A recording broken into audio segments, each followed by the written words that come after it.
Kasi sa panahon natin ngayon, isa sa data natin, kung dapat meron ma-develop sa atin ay panalangin. Kasi lahat ng bagay patungkol sa Panginoon, kailangan natin ng panalangin. Hindi mo, kahit sabi mo na valedictorian ka, basahin mo ang Biblia, hindi mo siya maunawa kung wala ang panalangin. Tama ba? Pagtayo natin dito, kahit anong galing natin, kung wala tayong panalangin, hindi tayo sasama ng Panginoon. So lahat ng bagay na gagawin natin sa Panginoon, kailangan natin ng panalangin. Kaya nga di ba, in-encourage tayo ng church na nakikiusap sa atin na punta tayo dito before 9:30, makiisa tayo sa panalangin. Di ba? Kasi alam natin yung kapangyarihan ng panalangin. Dahil ako'y naniniwala, dahil sa panalangin, maraming na bagong buhay. Maraming na-encourage na pumunta dito sa simbahan dahil sa panalangin. Kaya nga marami tayong bago dito dahil yan bunga ng panalangin. Amen? Magkakaroon tayo ng kapangyarihan, kaunawaan sa pamagitan ng panalangin. Amen? Hindi natin magagawa mga bagay na nais ng Panginoon sa atin, hindi natin siya maunawaan kung hindi tayo mananalangin. Kailangan natin ng panalangin. Kaya nga tatalin tayo sa ating teksto, ito sa teksto na sa aklat ng 1 Thessalonians 5:17. Sabi niya dyan, pray without ceasing. Kung atin po nanamnamin, ano ba yung sinasabi ng pray without ceasing? Mostly, hindi ko po alam kung may mga Kristiyano dito o may mga tao dito na ang panalangin po kasi, hindi lang po siya one event. No? Hindi yung pag nanalangin ka sa umaga, sa buong araw mo, yun na yung panalangin mo. Hindi po. Ang sinasabi dyan, lahat ng gagawin natin, kaisipan natin, pananalita natin, gagawin natin, isasanggunin natin sa Panginoon sa pamagitan ng panalangin. Hindi pwede na manalangin ako sa umaga, lahat nandun na. Paano pagkakain ka? Hindi ka naman nanalangin? Tama? Mapapansin po natin ang buhay natin bilang isang Kristiyano, nagsisimula sa panalangin, nagtatapos sa panalangin. Ang gawain natin, mapapansin natin, nagsisimula sa panalangin, nagtatapos sa panalangin. Ibig sabihin, ganun makapangyarihan at ganun kahalaga ang panalangin. Kasi bakit po? Even Jesus Christ, pray. Dinemo ni Jesus Christ kung paano manalangin. Alam niyo po, buhay isang Kristiyano, isa sa pinakamahalaga na ma-develop sa atin o lumago tayo, panalangin. Naalala niyo yung kwento sa mga disipulo? Unang inas kagad ng disciple, Lord, paano turuan mo kaming manalangin? Kasi bakit po? Gusto ng Panginoon, bilang mananampalataya, ma-develop tayo unang-una sa panalangin. Amen? Kaya ang ating title ngayong umaga ay, Why Prayer is Important. Yan, sabi ko. Bakit ba mahalaga ang panalangin? Sabi dito, ang panalangin ay pangunahing aspeto ng pananampalatayang Kristiyano at pagsunod sa utos ng Diyos. Kung tayo ay kabilang sa kaharian ng Diyos o sa katawan ng Diyos, first priority natin dapat ay maging panalanginin tayo. Amen? So sabi dito, kung tayo ay sumusunod sa kalooban ng Diyos, panalangin ay dapat maging regular na bahagi ng ating buhay. Ibig sabihin, di ba yung paghinga natin, inhale, exhale. Di ba pag hindi na tayo naka-exhale, mahirap. Ba? So, ganun din sa panalangin, na maging inhale, exhale din natin. Ibig sabihin, maging bahagi na, maging parte na ng buhay natin yung panalangin. Kasi, marami pong Kristiyano ngayon, alam ko, wala dito yun. Marami pong Kristiyano ngayon na hindi na sila ganun kaseryoso pagdating sa panalangin. Mapalad tayo dito sa church na to, sa Victory Church International Christian Ministry, kasi lahat ng mga katuruan dito ay tinuturo. Hindi lamang tayo tinuturuan dito patungkol sa paglago, pagdating, lalong-lalo na kasi ang mga simbahan ngayon, mahilig na ngayon, ang gusto nila, blessing. Tama? Pero pagdating sa pagdatama, pagtutuwid, ayaw na nila. Amen? So sabi dito, kung mapapansin natin, di ba, ang Diyos, hinahayaan niya tayo na magkaroon ng problema. Kasi bakit niya hinahayaan niya tayo magkaroon ng problema?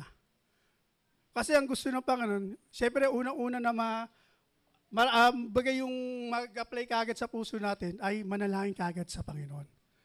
Amen? Ganun po ba tayo? Kapag may problema tayo, ang Diyos kagad, panalangin kagad ang ating nasa puso. Amen? Si Ate Lot lang. Amen? Hallelujah! So dapat po, pagdating sa ating buhay, sabi ko nga kanina na maging bahagi ng buhay natin ng panalangin. So kapag tayo ay may problema, una natin kagad sandigan ay ang panalangin. Kasi ano ba ang panalangin? Ang panalangin po, ito po yung isang sa pamaraanan natin para makapag-communicate sa Diyos. Hindi yung pag nanalangin ka, ikaw yung magdi-decide. Kundi pag nanalangin ka, kung ano yung nais ng Diyos na gawin mo. Yun po yung panalangin. So, sabi dito, isa sa pinakamagandang disiplina sa ating mga buhay ay ang panalangin. Kasi kapag hindi ka mapapalalanginin, hindi ka lalago sa salita ng Diyos, hindi ka lalago sa gawain ng Diyos. Kasi bakit? Kukunin mo lahat ng lakas sa pamamagitan ng panalangin.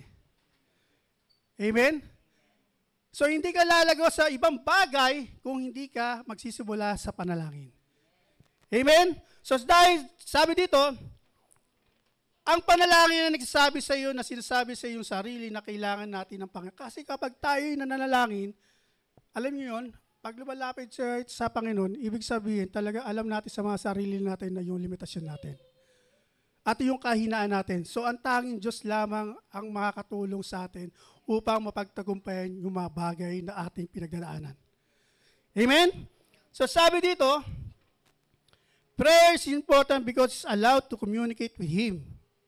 Sabi ko nga po kanina ang Kristiyano o mga tao, kapag walang problema, nakakalimutan na ang panalangin. Tama po? Pag sagana sa pamumuhay, wala ang panalangin. Naihinto.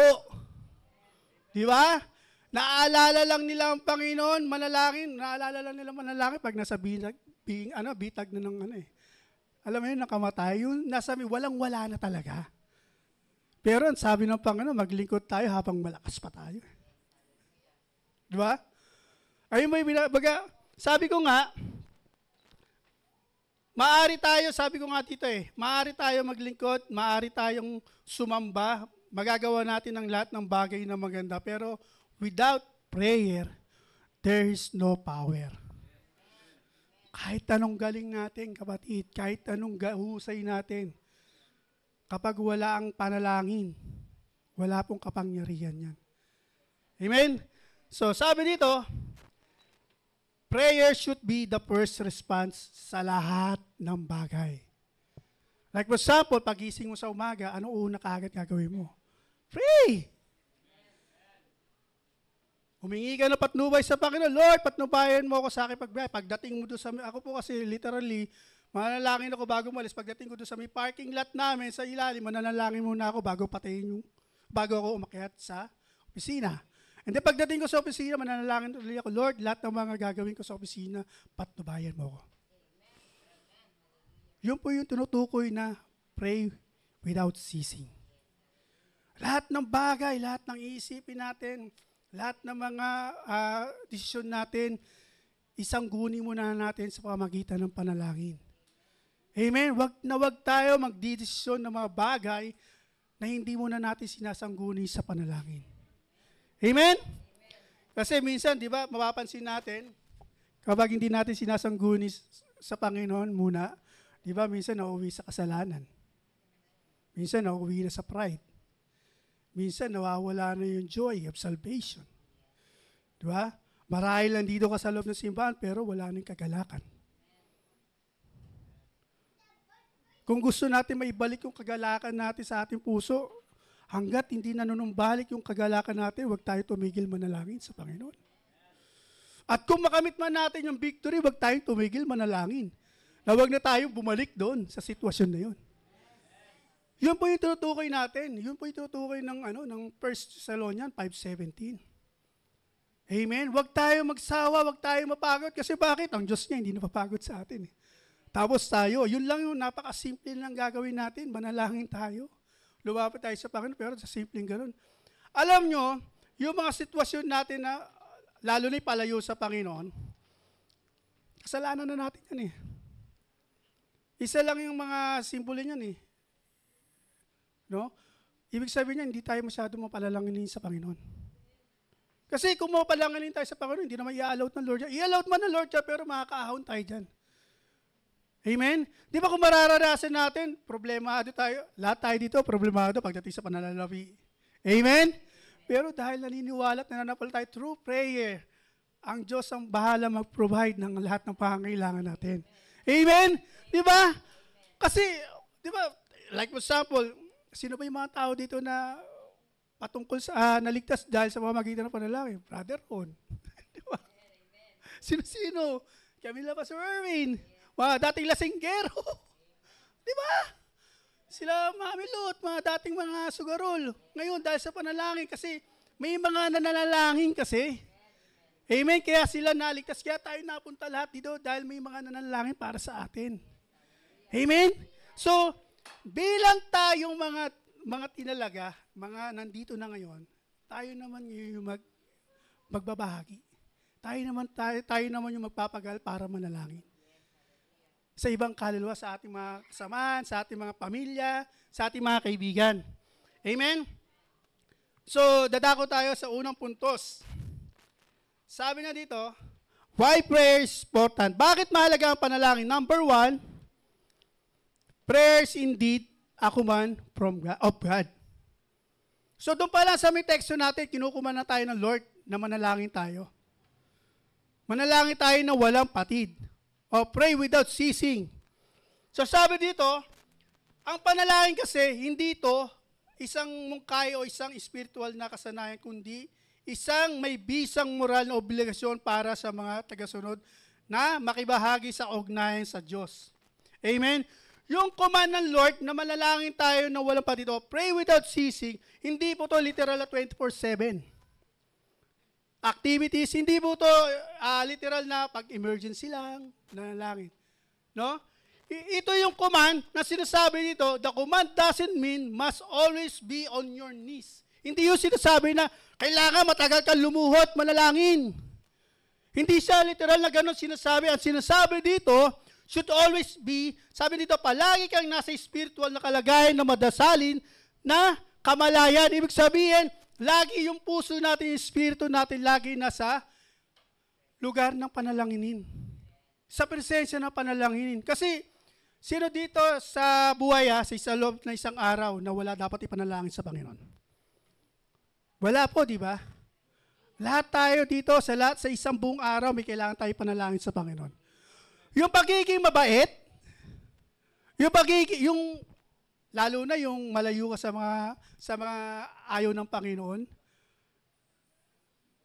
Panalangin natin yan sa Panginoon lagi. Mawawala yan. Maalala ko po, no, yung bago po ako naging pastor, ako po naging music member muna.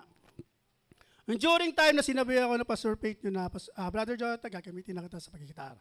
Naalala kayo way back yung sa AFP Theater, yun yung unang tugtog ko, special number. So, yun.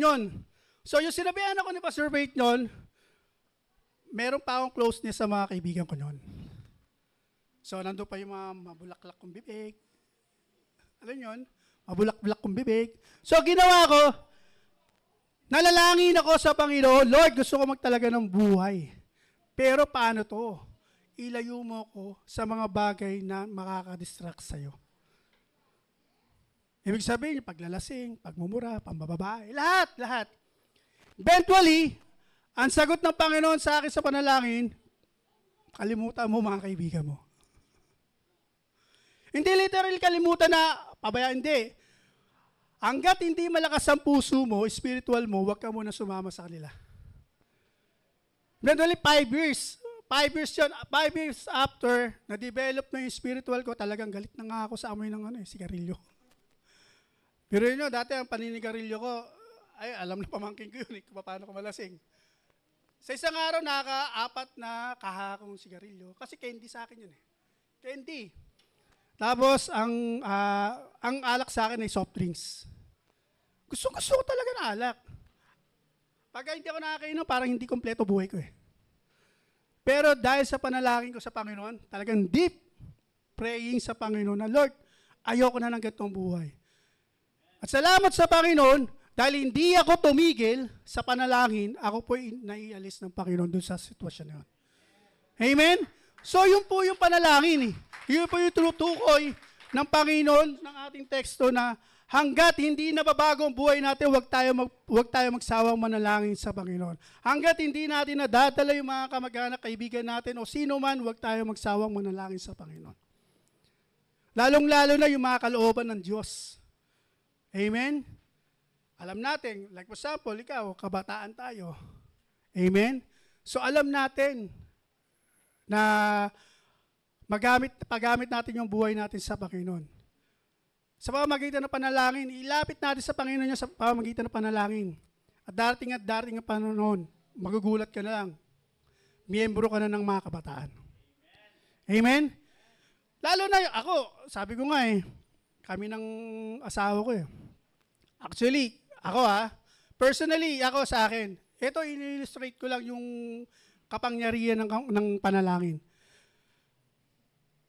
Kung ako po, kung ako yung sarili ko pa susundin ko, ang gusto ko pa sa isang babae, yung katamtaman Hindi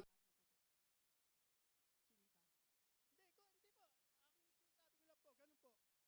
Ganun po. Ganun po. Ganun po. Pero, dahil pinanalangin sa Panginoon, dahil gusto ko talaga magkapamilya Yun yung pinakalayunin ko Gusto ko na magkapamilya. Sabi ko, Lord, kung sino man yung ibigay mo sa akin, sige, ayun ang aking pakakasalan, yun ang aking asawa. At salamat sa Panginoon. Yung asawa, yun pala, si mama siya, si ading pala, pareho pala nananalangin na papasakal nga pala ako. So, mas makapangyarihan sila. Dalawa sila So, salamat sa Panginoon. So, yun yung ibig sabihin. So, sabi dito, sabi ko nga po kanina na ang panalangin po, hindi po yung literal na talagang maghapon tayo nakaluod, 24/7 tayo, hindi po ganon. Ibig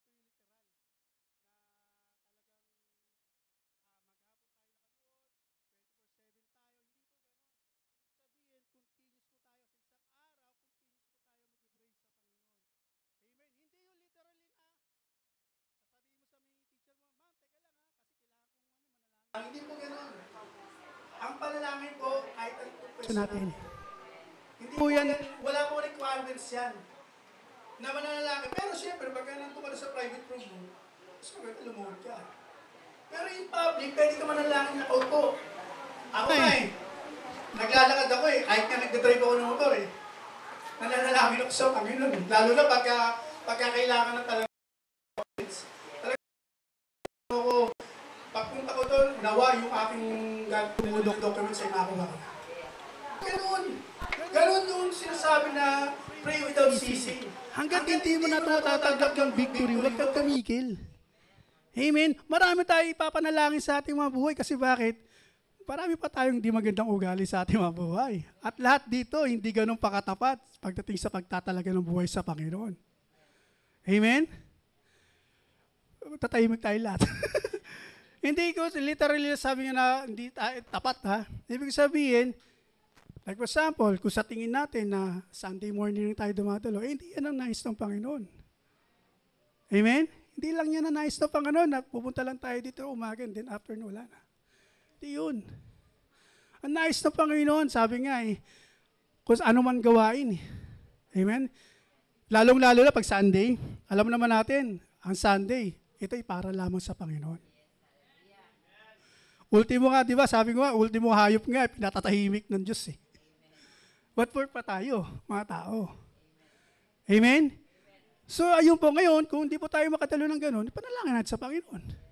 Hingin natin sa Panginoon na magamit tayo. Amen? Na ma-overcome natin yung sitwasyon na yun. Mahirap yan, nabutan tayo na gano'n. Tandaan po natin, ang paghuhukom po ng Panginoon ay base sa ating mga ginagawa. Sa ating ginagawa po. Yun po yung pamantayan ng Lord. Amen? Hindi siya napamatay na pagbabait ka, okay na yun. Hindi. Maganda, mabait ka, pero mabait ka na nagtatalaga ng buhay sa Panginoon. Amen? Kaya hindi pwede yung magbigay lang tayo. Kailangan pa rin natin talaga magtalaga ng buhay sa Panginoon. Ngayon, gawin natin yan. Ilapit natin sa pamagitan ng panalangin. Nang sa ganoon ay ihandog na natin yung buhay natin ng buong buo. Amen? Hallelujah, palakpak sa Panginoon. So sabi dito, ipagpatuloy ang relasyon sa pakikisama sa Diyos kung saan palagi ka nakikipag-usap sa Kanya sa pamamagitan ng panalangin. Yun yung sinabi ko kanina. Wala hindi sa requirements na kailangan nakaluhod, ano man yung pwesto mo. Ang mahalaga, nakikipag-communicate ka sa Panginoon sa pamamagitan ng panalangin. Sabi niya dito, yung katulad ng sinabi ko kanina, na ang bawat gawain, bawat iniisip, at bawat pangyayari ay may kinalaman sa Diyos sa pamamagitan ng panalangin. So lahat yan, isasabit natin bago natin gawin. Amen? So sabi dito, sa aklat ng mga taga-Epeso 6:18 ASND, malinaw na sinasabi dyan, at manalangin kayo sa lahat ng oras, sa tulong ng banal na Espiritu, ipanalangin nyo ang lahat ng dapat ipanalangin. So yung panalangin pala, hindi lang para sa ating sarili lamang. Amen? So sabi dyan, huwag kayong magpabaya. Amen? Patuloy kayong manalangin, lalo na para sa lahat ng mga pinabanal. Lahat tayo dito, pinabanal ng Diyos. Amen? Lahat tayo, pinabanal ng Diyos. Amen? So, makibahagi tayo sa pamamagitan ng panalangin. Amen? So, sabi niya dito, ang panalangin ay ang paraan ng pagsali sa Kristiyano spiritual na pakikipagdigma, pananatiling konektado sa Diyos, at pagtanggap ng lakas upang mapagtagumpayan ang spiritual na oposisyon. So, sabi dito, ito'y nangangahulugan na tuloy-tuloy na pinamumunuan ka ng banal na Espiritu, hindi lamang sa mga tiyak na oras o sandali ng krisis. Ibig sabihin, kasi sabi ko nga po kanina, sabi ko kanina na madalas kasi ang mga tao, even mga Kristiyano, baga maalala lang panalangin pag nasa may sitwasyon na hindi maganda eh. Mas maganda, habang nasa maganda ka sitwasyon, manalangin ka na sa Panginoon. Ipanalangin mo na huwag ka nang mapunta o malagay ka man sa sitwasyon na yon, pero hindi ito magiging dahilan para mapigilan ka sa pagdakila sa Panginoon. Amen? Kasi marami pong problema, sitwasyon, minsan talaga eh. Harapin natin, marami pong mga Kristiyano kapag may mga sitwasyon na nangyari, tumitigil. Amen? Nawawala yung apoy, yung love, pagdating sa gawain ng Diyos. Sabi ko nga po kanina eh, hindi lahat na nandito ay may kagalakan pa. Marami po ang Kristiyano na pupunta po sa loob ng simbahan na wala ng kagalakan. At ayaw ng Panginoon yun. Ayaw ng Panginoon yun. Alam nyo po, kapag may kilala kayong ganun tao, ipanalangin nyo po. Ipanalangin nyo po. Amen? Pero siyempre, at the same time, kailangan mo pa rin ipanalangin sarili mo. Kasi kahit naman i-encourage siya sa panalangin, kung ayaw mo talaga. Yun kasi ang panalangin, hindi naman yung pinipilit eh. Amen? Yung panalangin, hindi naman yung pinipilit eh. Ang problema, yung dapat na maranasan mo ay dapat mo tanggap. Yung biyaya ng Panginoon. Kasi kung di tayo manalangin, wala namang problema sa Panginoon yun eh. Amen? Ang benefits niya sa atin, hindi naman sa Panginoon eh. Manalangin ka man o hindi, ang Diyos ay magiging Diyos pa rin. So, sino talo tayo? Amen? Kasi bakit? Sabi ko nga kanina, kaya kinuha ng Panginoon ang prayer kasi nga gusto niya, patuloy tayo manaig sa Kanya eh. Sa pamamagitan po na. Bakit? Kasi kapag tayo nanalangin, maunawa natin yung mga layunin niya. Maunawa natin yung mga, like for example, pag sinasabi na, ngayon, hindi ko alam, ano ba yung para sa puso natin, ano ba yung nasa isip natin, ano ba yung prayer? Pray without ceasing. Kung tatanungin tayo dito, ano ba yung pray without ceasing? Kasi marami ako naririnig pagdating sa pray without ceasing, yung patagalan sa pagluhod. Patagalan sa pagsasalita, hindi po yung ganun. Minsan nagagawa lang yun, sa prayer and fasting, talagang kailangan natin yun. Pupuspusin natin yung sarili. Pero, ibig sabihin, ang prayer in public, lalong-lalo private life, dapat nandun ng prayer. Yun yung tinutukoy ko po. Na wag mawala yung ating panalangin. Lalong-lalo sa ating private life. Marahil dito sa loob ng church, lumuluhod tayo. Pero kapag nandun na pa tayo sa ating tahanan, ganun pa rin pa tayo. Manalangin sa Panginoon. Ganun pa rin ba kadip yung ating paghingi at paglapit sa Panginoon? Amen. Ibig sabihin, hindi natatapos dito sa loob ng simbahan yung ating magiging palalanginin.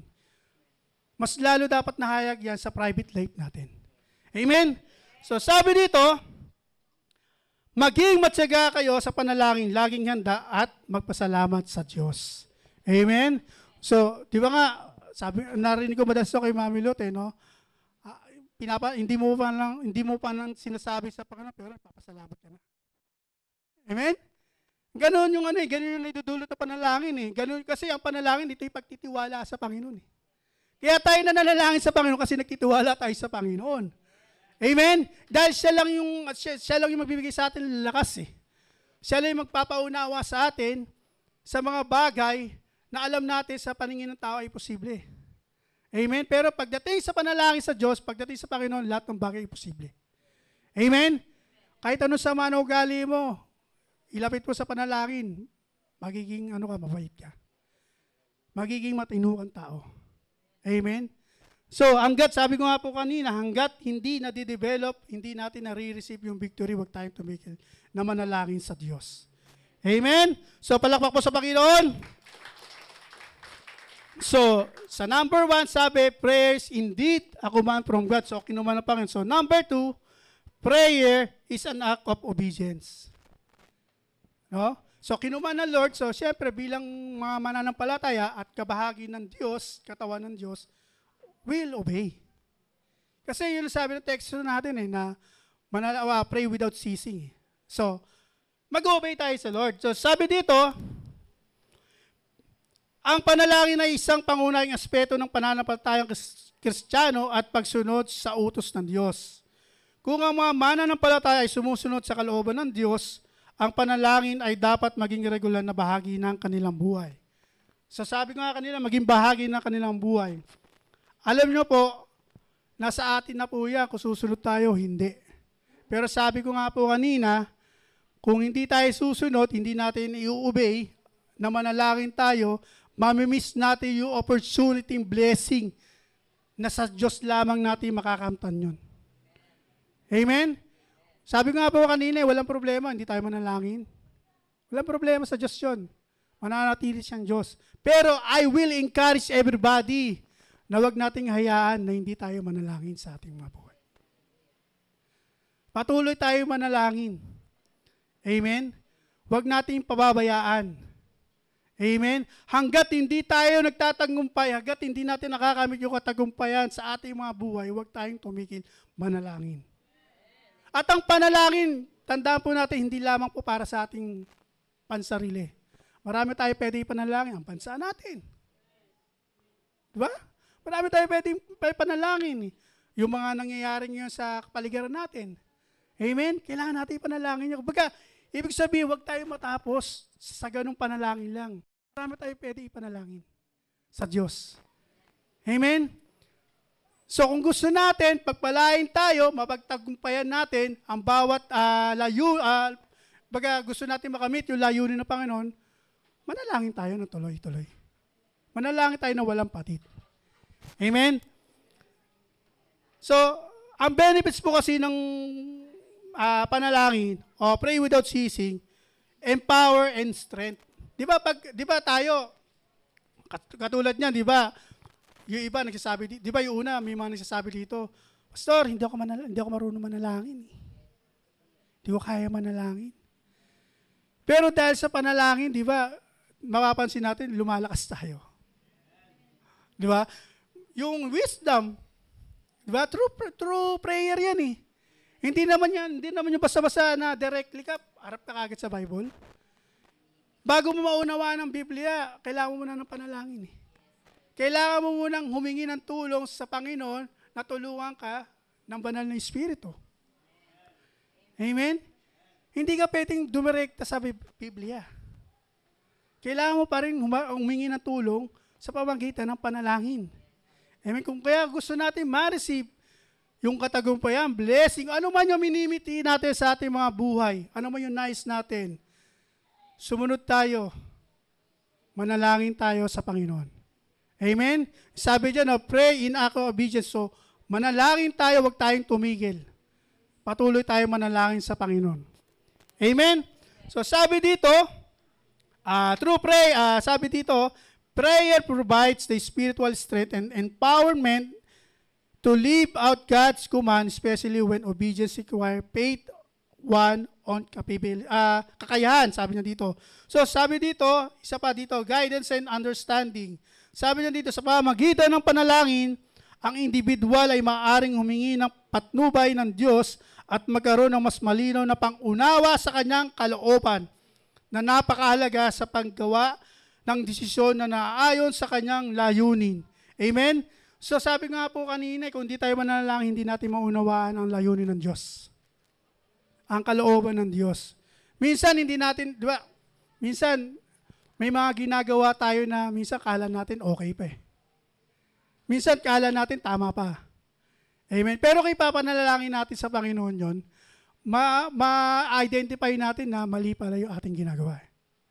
Isang patotoo po sa akin, dumaan ako sa mga pagsubok, dumaan ako sa suliranin na ayaw ko nang maglingkod sa Diyos.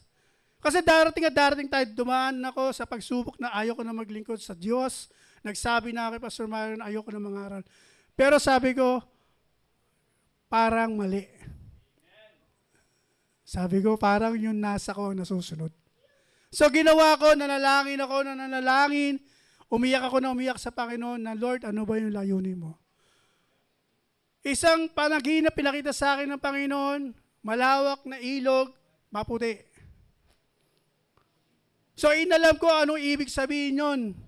Malawak na ilog na maputi. Base sa aking pag-aaral tao. Mga tao na nangangailangan ng salita ng Diyos. Amen? So, ibig sabihin, paano na kung titigil ako? Paano na? Mapapaya ang Panginoon sa buhay ko. Yun yung pinakita sa akin ni Lord. Kaya sabi, sa pamamagitan na aking panalangin, na nalaman ko kung ano yung mga dapat gawin. Amen? Maraming pagsubok sa atin. Pero pag tayo dumadaan sa pagsubok, manalangin kagad tayo sa Panginoon. Lord, kagad tayo sa Panginoon. Idulog natin kagad sa Panginoon yan. So, sabi nga dito alam naman natin ang panahon natin, darating ang panahon. Ang panalangin, pagtawag sa Panginoon ay mawawala yan. Hindi si Jesus ang mawawala, kundi darating ang panahon na kahit anong panalangin natin, hindi na tayo naririnig ng Diyos. Kahit anong pagsisigap natin, hindi na tayo madidinig ng Diyos. Kaya sa panahon natin ngayon, habang may pagkakataon po tayo, huwag tayong magsawang manalangin sa Panginoon. Amen. Kasi sabi niya dito, sa Isaiah 55:6, yung MBB dag, magandang balita. Ayan, sabi niyo, hanapin mo si Yahweh habang siya'y matatagpuan. Manalangin ka sa Kanya habang siya'y malapit pa. Amen? Kasi mga kapatid, darating ang panahon, kahit ano panalangin natin, hindi na tayo marinig ng Diyos. Amen? Alam mo naman po natin na darating ang panahon, darating ang tribulation. Alam mo naman po natin yan. Amen? Alam mo naman natin na lahat ng bagay dito sa mundo ay mawawala. Amen? So marami tayo ipapanalangin nga. Sabi ko nga kanina, marami tayo ipapanalangin sa ating mga sarili. Marami pa. Yung pagiging holiness, pagiging banal, pagiging makadiyos, yung mga nais ng Diyos na gawin natin, marami pa tayo dapat panalangin. Huwag tayo matapos kung ano lang meron tayo ngayon. Di ba sabi nga ng Apostol Pablo hindi ko na, alam mo yun, hindi niya pinapansin yung mga nakaraan na. Mas nakapokus siya yung buhay na ihahandog ng Panginoon para sa Kanya. Nanawa tayo din, ganun din ang espiritu natin, ganun din yung kaisipan at puso natin. Na hindi lamang natatapos tayo sa ganun. Na okay na tayo sa pinanalangin natin, okay na, nandito na yung pamilya ko Okay na, nandito naman ako okay na, nasa ministry naman. Hindi ganun. Okay na, kasi pinagpapalan na ako. Hindi. Baga, hanggat nandito pa tayo sa mundo, hanggat nabubuhay tayo, huwag tayong tumigil na manalangin sa Panginoon. Amen. Kasi, bakit? Yun ang gusto ng Lord Di ba pansin niyo sa pamilya, sa mag-asawa, o sa mga anak, hindi kayo mapansin ano mangyayari sa inyo. hindi lalago yung relasyon nyo, di ba? Meron ba ditong magkaibigan, hindi nag-usap, lumalago ang relasyon? Wala, di ba? Lalago lang yung relasyon natin sa Panginoon sa pamamagitan ng panalangin. Amen? Hallelujah! Maraming salamat, Panginoon. Palakpak sa Panginoon. Lastly, prayer can be transformative. Ang panalangin ay maaaring maging pagbabago. Sabi ko nga po kanina, di ba? Ang panalangin pwede magbago ng buhay. Amen?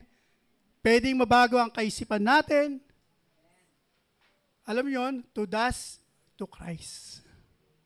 Amen? Pwede mabago eh. Yung mga sa tingin mo na wala imposible, sa tingin mo na wala na pagbabago, pero pag pinanalangin mo yan, magbabago yan eh. Di ba sa tingin natin sa sabi, yung naalala ko nga before ulit eh. Sabi nga sa akin ng tita ko eh, mamamatay na lang daw ako ng lasenggero. Kasi, hindi naman sa nag-ano, kasi talagang talagang lasenggero talaga ako noon eh. Sabi na, kasi, parang, ako yung pasimuno ng inuman lagi sa amin. So sabi ng tita ko, mamamatay ka na lang ng lasenggero. Pero, salamat sa Panginoon, hindi ako mamamatay ng lasenggero. Mamamatay ako nagtatalaga ng buhay sa Panginoon. Amen? Ayun maganda eh. Di ba? Ayun yung pinaka eh. Dahil sa panalangin eh. Dahil naniniwala ko na may nanalangin para sa akin. Sa aking kaligtasan. Yun yung pinakamaganda eh. No, na hindi lang natatapos yung panalangin natin sa ating mga sarili lang, sa ating pamilya lang, kundi panalangin din natin ang bawat isa. Amen. Hindi man natin alam yung mga sitwasyon ng bawat isa, pero panalangin natin. Amen? Kung sila may dumadaan sa problema, ma-overcome nila yung problema nila. Kung sila may kasalatan sa pananalapi, ma-overcome nila yung pag-iisalat sa pananalapi. Amen? Diba? Yung iba nga dito, diba? Talagang gusto mo na mag-asawa. So, huwag tayo magsawang manalangin dahil darating ang Panginoon. Nakapapag-asawa rin tayo. Wala imposible sa panalangin para sa Panginoon. Amen? So, patuloy na tayo manalangin sa Panginoon. So, sabi dito, ang pagkilos ng pagdarasal ay maaaring magbago sa taong nagdarasal, nagpapatibay na pagpapakumbaba, pasensya o spiritual na katatagan. Habang naharap sila sa mga pangyayari na nangangailangan ng mga katangian. Pansinin po natin dati, yung ugali natin dati palamura. Di ba? Sino ba dito hanggang ngayon magagalatin pa rin? Hanggang ngayon pinapanalangin ko pag relasyon ko sa asawa ko, lalo sa anak ko kulit eh. Pero still, hanggang ngayon pinapanalangin ko sa Panginoon yan. Na yung approach ko sa anak ko ay maayos. Yung approach ko sa asawa ko maayos. Amen? Ganon. Ganon po yung sinasabi. Hanggat hindi natin nakukuha yung victory, huwag tayong tumigil manalangin sa Panginoon. Hanggat hindi natin natatanggap yung pagbabago sa ating buong pagkatawag, tayong tumigil na manalangin sa Panginoon. Dahil ang panalangin ay kayang magbago ng ating mga buhay. Amen? Di ba dati, hindi natin pinapahalaga ng araw ng linggo. Ama? Yung di pa ako Kristiyano, akala ko, ang layunin ko dati sa pagsimba, basta may suot ko yung maganda kong kasuotan eh. At magpa-cute. Lalo na pag nalaman ko na magsisimba yung crush kong babae, talaga tabili. Diba? Ganon kaagad. Ganon yung, pero ngayon, di ba?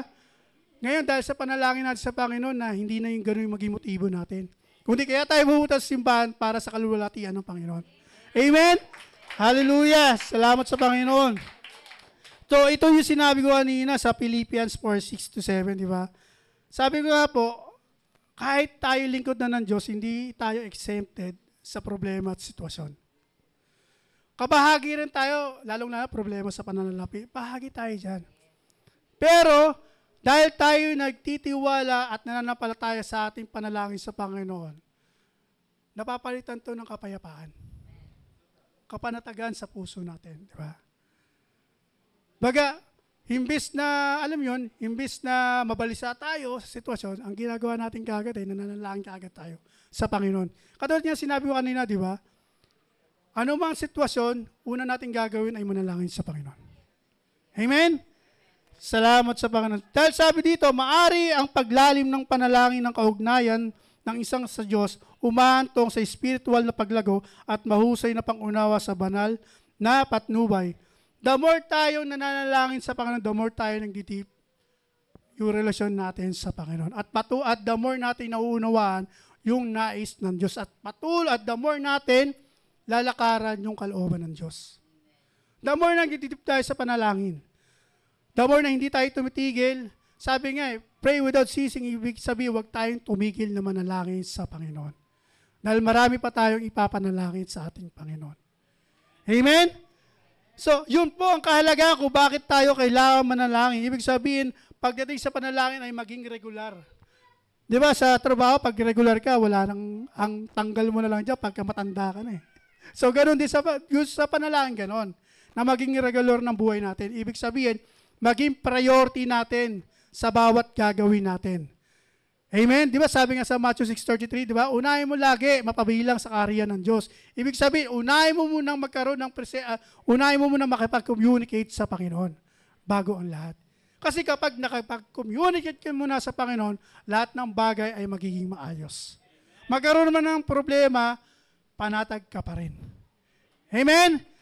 So yun po yung dahilan kung bakit po natin kailangan, kung ano po, bakit po mahalaga ang panalangin. Number 1 po, ito po ay utos ng Panginoon. Pangalawa, act of obedience. Pangatlo, prayer can be transformative. Amen? Kaya nito magbago. Layunin man natin, kaisipan man natin, o puso natin, kaya niya pong baguhin lahat yan. Amen? Sabi nga, sad to victorious. Kaya ibigay ng Panginoon yan. Amen? Na nawa ngayong umaga ay patuloy tayong nagkaroon ng kaunawaan pagdating sa panalangin. Kaya ang encourage ko sa bawat isa, kung ngayon bago ka pa lang sa pagtatalaga ng buhay sa Panginoon, unang-unang i-develop natin sa ating mga buhay ay yung prayer. Amen? Kasi pagka ikaw'y naging member dito sa church, pag nandito ka na sa church, nagkaroon ka ng ministry, una mo magiging ministry, prayer. Opening prayer. Closing prayer. Kaya, ngayon pa lang, paghandaan mo na manalangin. Amen? Hallelujah. Sige, tayo po tayo sa Panginoon.